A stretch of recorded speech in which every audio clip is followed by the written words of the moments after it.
Officer, and I'd just like to say at the outset I was taken by the call that I was on yesterday afternoon with many of the MSPs, where we were asked for our opinions on HPMAs. A bit late, not sure that it had actually followed the advice that had been given. And it was disturbing, and it must have been disturbing to the Minister that she heard from nearly all of the MSPs that the level of responses and the pure venom in some of those responses had not been experienced by parliamentarians before.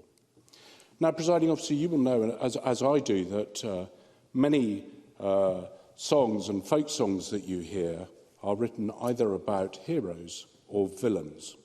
Now, in this case, we've had a folk song written, The Clearances Again, and it's not about heroes. It's about villains, and that's the way the islanders view it. Now, looking at the Highlands and Islands MSPs, I don't think there's any doubt that we, on this side of the chamber, understand it. And I know Labour understand it. And I know the Liberal Democrats get it. I'm pretty sure the Greens don't get it. And I'm pretty sure that some of the MSPs on the SNP benches get it. We listened to Fergus Ewing last night, and I'll come back to that. He gets it. And I think Kate Forbes gets it. But what's clear is the other two Highlands and Islands MSPs, Mary Todd and Emma Roddick, don't get it. In fact, I don't even see them in the chamber today, perhaps because they have taken the government shilling so they don't have to respond or take part in this debate. But they will pay for it at the next election. Of that, there is no doubt. Presiding Officer, yes, I would take an intervention. Beatrice Wishart. Thank you, Edward Mountain, for taking the intervention. He'll know of the united opposition by the whole of Scotland's seafood sector to HPMAs. Does he agree with me that these proposals are not only about the survival of fishing and aquaculture, but also the very communities that rely on them?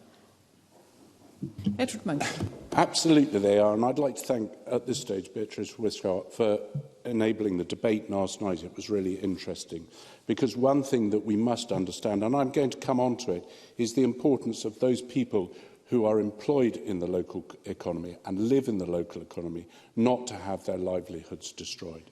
Now, Presiding Officer, there's no doubt if you start a hare running, it's difficult to stop it.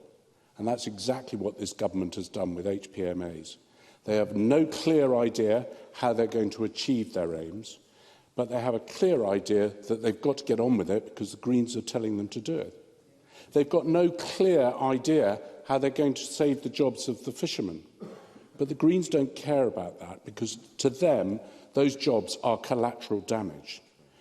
And they are going to push on with a policy that, to me, is not based on the knowledge of those people who live and work in the environment, who have protected that environment, who cherish that environment and have no wish to destroy it because it forms part of their livelihood.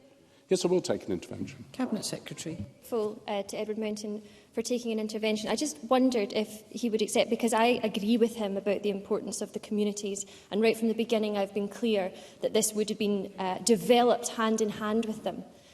By a broad and deep consultation right at the beginning of this process, how else does he think I could have more meaningfully engaged those communities who I have been so clear I care deeply about? Edward Mountain.